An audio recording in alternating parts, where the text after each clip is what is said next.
He thought he was untouchable until he saw a tattooed janitor feeding his blind daughter in his rose garden.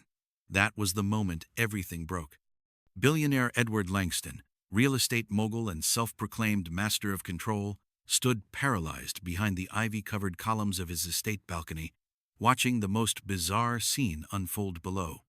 A man dark-skinned sleeves rolled up, muscles caked with dirt and sweat sat cross-legged beside Edward's daughter, gently spooning soup into her mouth with the tenderness of a father. Except this wasn't his child. This was Tessa, Edward's own 8-year-old daughter, the one he hadn't dared face since the accident that took her sight 2 years ago. "One more sip, sunshine, that's it," said Darius Reed, the new groundskeeper, with a warmth so foreign to Edward's cold marble world it struck him like a slap. Tessa laughed, actually, Lafida, clear, ringing note Edward hadn't heard in months, maybe longer. Her fingers reached for Darius's face with uncanny precision. "Tell me about the flowers, Darius. What color are the ones that smell like candy?" "Lilac," he said softly. "They're a riot of purple, like a bruise that doesn't hurt." Edward shrank further into the shadows, every word slicing deeper into the tightly wrapped package of his guilt. This meant this stranger had somehow cracked open a piece of his daughter's world that he himself hadn't even tried to touch. Langston Developments practically owned half the skyline, with luxury towers in Dubai, Tokyo, and Sao Paulo. But Edward Langston couldn't build so much as a bridge back to his little girl. The day of the accident had been ordinary, sunny even. A text message, a sharp bend, and a blaring horn end. Then darkness. He had been driving. He had walked away with barely a scratch. Tessa hadn't. Since then, Edward buried himself in conference calls and acquisitions, leaving Tessa to be raised by a rotating cast of nannies, therapists, and tech gadgets. The garden redesign was supposed to be routine a vanity project, but Darius Reed had brought more than a shovel and a sketchpad. He brought disruption, and Edward hated disruption. "Mr. Langston," came the voice of their longtime house manager, Mrs. Whitmore, snapping him from his spiral. "Your call with Seoul about the intercontinental merge is in 2 minutes." He nodded without a word, stealing one last glance at the garden before stalking off to his glass-walled office. On his way, he passed the portrait of his late wife Alina, eyes warm even in paint. "You'd know what to say," he whispered. "You always did." That afternoon's boardroom meeting blurred around him. Numbers and percentages meant nothing next to the image of Tessa smiling, holding on to a stranger's voice like a lifeline. When he finally returned home, Mrs. Whitmore was waiting near the stairs, her brow furrowed. "Sir." Miss Tessa skipped piano again. "What? That's 3 in a row," he barked. "Didn't her tutor show up?" "She did," Whitmore said hesitantly. "But Tessa wouldn't go. She said she hates the piano now. That without seeing the keys, it's like stabbing in the dark." The words hit like a stone to the chest. Alina had been a concert pianist. Piano had been their bond. Now even that was broken. Later that night, restless and haunted, Edward wandered to the kitchen for water. As he passed the back corridor, faint voices floated in through the garden door. Curious, he paused. Through the glass, he saw them again. Darius and Tessa, sitting near the old stone fountain, moonlight catching in her hair. "My dad doesn't love me anymore," Tessa said, her tone matter-of-fact. "Not since I went blind. He doesn't even want to look at me." Edward's breath caught. "Hey, don't talk like that, little comet," Darius replied gently, his voice like worn velvet. "Sometimes grown-ups get so scared of hurting, they hide, even from the ones they love." "Did you ever lose someone?" Tessa asked after a pause. Darius was quiet for so long, Edward thought he wouldn't answer. Then came the reply. "Yeah, my daughter Lila. She was about your age when cancer came knocking." Edward's knees nearly buckled. Something in Darius's tone cracked. Ancient made him grip the wall for support. "What happened?" Tessa asked. "We fought. 3 years. But eventually, she went where pain can't reach." He took a deep breath. "What I learned is, the time we get with the people we love, we don't get it twice." Edward fled like a ghost back up the stairs, the silence in his room louder than any noise. The shame twisted like iron inside him. It wasn't stoicism that kept him distant, it was fear. And worse, weakness. What kind of man builds empires, but lets his daughter fade into shadows? What kind of father is outshone by the man who trims his hedges? But what Edward didn't yet know was that Darius Reed wasn't just a gardener with a tragic past. Beneath the sweat and soil was a storm waiting to rise, and the truths he carried would shatter the Langston legacy in ways no one could predict. If this twisted tale of grief, healing, and hidden pasts has your heart skipping beats, don't forget to subscribe. What comes next might just change everything. They came from two shattered worlds, sown forged in grief, the other in guilt, but their love for the same little girl would ignite a storm of secrets no one could have foreseen. In the days that followed, Edward Langston quietly launched a full-scale background probe into Darius Reed. He didn't call it snooping; it was standard protocol in his empire. "I want every detail, especially about the daughter he mentioned," Edward told the investigator over the phone, never breaking his stare from the garden surveillance feed on his monitor. On screen, Darius was with Tessa, his presence calm and deliberate, his hands sculpting the soil, as if it were art made for her alone.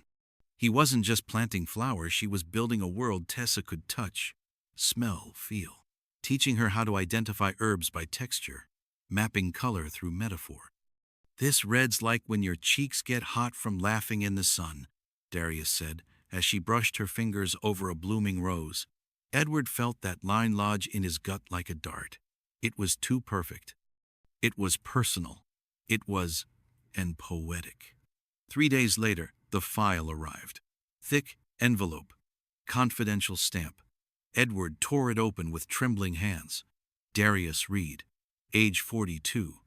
Graduated top of his class in structural engineering. Formerly married to Lena Reed, deceased. Cause: cancer.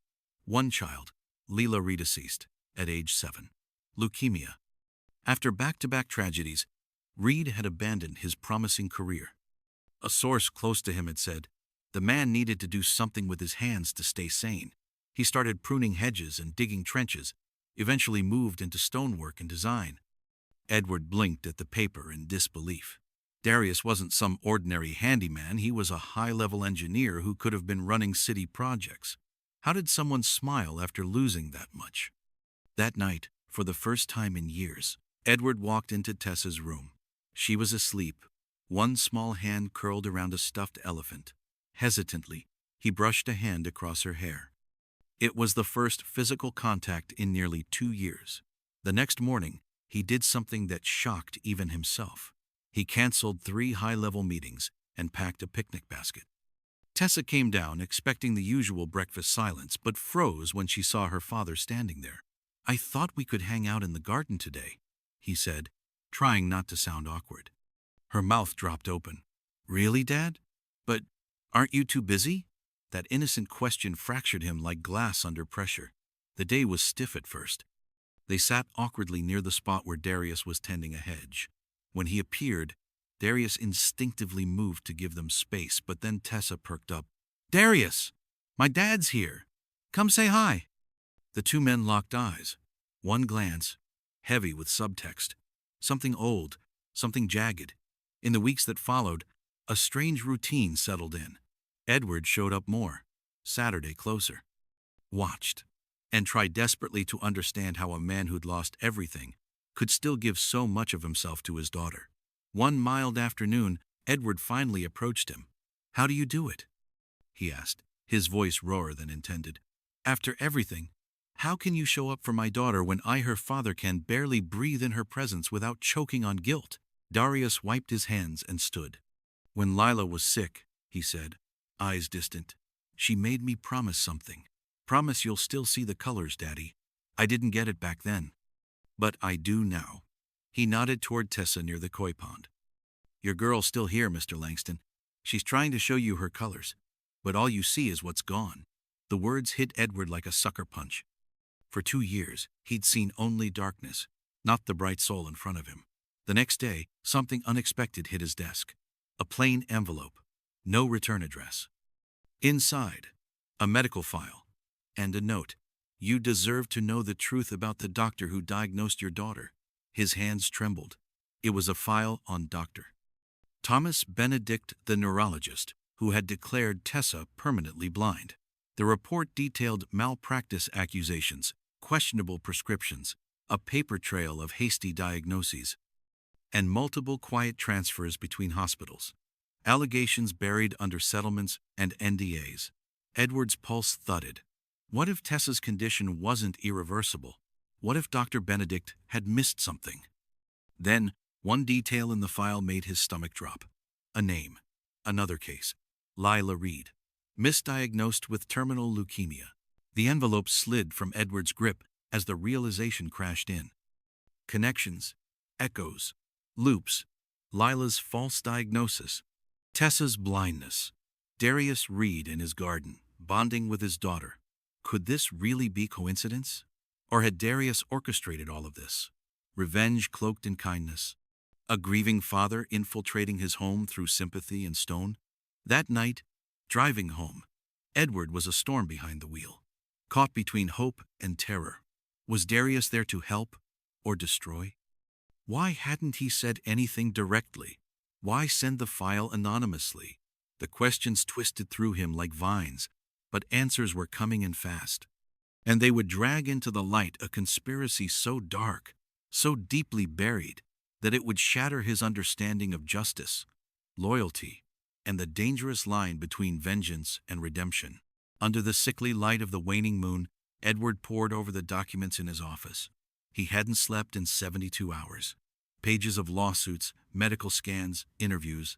The pieces were there, but he was about to uncover something even deeper. Files, financial logs, and faded photographs littered Edward Langston's mahogany desk like fragments of a crime scene. At the center of it all was one haunting image: Darius Reed, smiling beside a little girl with curls like wildfire. His late daughter, Lila. The same anomalies in both girls' medical histories. The same neurologist. The same reckless experimental treatments. Edward's voice was barely a whisper. "It's the same damn pattern," he muttered, the dots connecting into something far more sinister than he'd anticipated. By morning, Edward had summoned his tightest circle of lawyers. "I want everything on Dr. Benedict," he ordered sharply. "Every deposit, withdrawal, offshore stash trace, every cent for the last 10 years. And find out who's been covering his tracks." As the lawyers left in a rush of leather briefcases and grim expressions, Edward remained at the window, eyes fixed on the garden. Tessa was out there, feeling her way through the herbs, guided by Darius's calm, poetic voice. Their bond no longer just irritated him, it unsettled him. "Sir, line 2. It's Mr. Reed." His assistant's voice crackled through the intercom.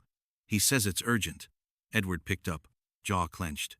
"Mr. Langston," Darius began, his voice unusually tight. "I need to cancel tomorrow's work. I have an important doctor's appointment for Tessa." "For my daughter?" Edward froze. The silence on the line was heavier than steel. "I think we should talk in person," Darius finally said. "Tonight, after she's asleep." The rest of the day passed in a fog. Edward canceled every appointment. When he returned to the estate, he found Tessa and Darius laughing together under the pergola. Watching them, Edward couldn't tell anymore if Darius was a guardian angel, a wolf in sheep's clothing. The man's kindness now felt sharpened, as if it were a scalpel cutting toward something deeper. That night, once Tessa drifted into sleep, Darius was already waiting in Edward's office. Without a word, he placed a folder on the desk. "You've probably already seen a version of this," he said, emotion kept carefully in check. "I sent the first envelope. I had to see if you were awake enough to see the bigger picture." Edward's eyes narrowed. "So, what is this picture, Mr. Reed?" "Dr. Benedict isn't just negligent," Darius replied. "He's a predator. He runs unauthorized trials, misdiagnoses patients, alters records to include them in his protocols. Lila didn't have leukemia. It was treatable. He let her die." Darius paused, swallowed. "And Tessa? She's not permanently blind." The air shifted. Edward felt the words slam into him. "What are you saying?" "I'm saying her condition can be reversed with the right treatment. I've had her tests reevaluated." Quietly. "Your daughter and mine were victims of the same man." Edward stumbled back a step, his foundation shaking. "Why didn't you go to the police?" Darius let out a bitter laugh. I did, multiple times. But Benedict is insulated, powerful people back him. I have evidence, but I needed someone with enough weight to actually make it count. So you got close to my daughter? Just to manipulate me? Edward asked, voice rising, his instincts spiking red. Number. Darius's gaze flared. I took the job because I recognized her name. I stayed because of her. She reminded me of Lila. And because no child should be discarded by the people meant to protect them. Edward stared him down, fury and confusion wrestling inside him. Darius didn't flinch. I'm not asking for your trust, he said quietly. Just your attention. Here, he slid another folder across the desk. Dr. Elisa Winters, leading neurologist. She's reviewed Tessa's charts. She believes the damage is reversible, but we have to move discreetly. If Benedict knows we're onto him, why? What else is he hiding? Edward asked, voice low. Darius's jaw tightened. Because Tessa isn't the only one. I've identified other children, same patterns, same false diagnoses. And I believe Benedict's about to begin a new phase of his testing. Last time I tried to stop him, confront him, Lila died of an unexpected complication 2 days later. The room froze. The implication was horrific. A respected doctor intentionally misdiagnosing and harming children for data, for control, for profit? I need you to take Tessa to Dr. Winters tomorrow, Darius said. She's agreed to meet us off record. If we confirm if there's truly a way to restore her vision, we won't just fix her sight. Edward cut in, something burning behind his eyes now. We'll burn down everything Benedict's built. We'll go after every hand that fed him. A plan began to crystallize, sharp and unstoppable. Edward would mobilize his arsenal of elite attorneys, press connections, cyber investigators. Darius brought names, data, patient families who'd stayed silent, too broken or scared to speak. Together, they would bring it all into the light. The next day, under the guise of a family excursion, Edward drove Tessa to a hidden private clinic. Dr. Winters was discreet but thorough. Her evaluation left no doubt. Tessa's blindness could be reversed. The original diagnosis wasn't just wrong, it bordered on medical fraud, maybe even homicide. As they left, Edward gripped his daughter's hand like a lifeline. What had begun as suspicion had now grown into something bigger purpose. 2 men. Onea, a white billionaire who once fled from grief. The Othera, a black former engineer turned laborer, forged in sorrow. And now, bonded not by pity, but by fury, by clarity, and by a shared hunger for justice. What Dr. Benedict didn't know was that while he slept soundly in his protected ivory tower, the storm was already gathering. While Dr. Thomas Benedict went about his lavish routine, sipping rare teas, attending surgical galas, a storm unlike any he'd imagined was silently gathering. And it wasn't just coming for his reputation, it was coming for the empire of lies he'd built stone by fraudulent stone. The courtroom was dead silent as Dr. Benedict, once hailed as a medical pioneer, was led out in cuffs, his face a crumbling mask of pride and panic. In just hours, everything had collapsed, toppled by the unlikely alliance of Edward Langston and Darius Reed. This is only the beginning, the lead prosecutor declared to a sea of press microphones. Over 40 children have already been identified as victims of Dr. Benedict's misdiagnoses, and more cases are emerging. Outside the courthouse, the flashbulbs exploded. Reporters swarmed Edward and Darius, while little Tessa, now walking with more confidence, held both their hands. Her once empty gaze now tracked the world around her with growing clarity. Mr. Langston, how did you uncover the truth? A reporter called out. Edward paused, then exchanged a long, weighty look with Darius. The truth always finds a way, he said. Sometimes you have to lose everything to recognize what really matters. 3 months later, in a quiet yet deeply moving ceremony, the Lila Foundation opened its doors. Funded almost entirely by Edward's resources, the treatment center had already begun offering care to 15 misdiagnosed children. We didn't just want justice, Darius said during the ribbon cutting. We wanted to make sure no other parent had to bury a child because of someone else's greed. Dr. Winters, now appointed as the Foundation's medical director, had retooled Benedict's flawed protocols, transforming what was once a weapon into a cure. The irony?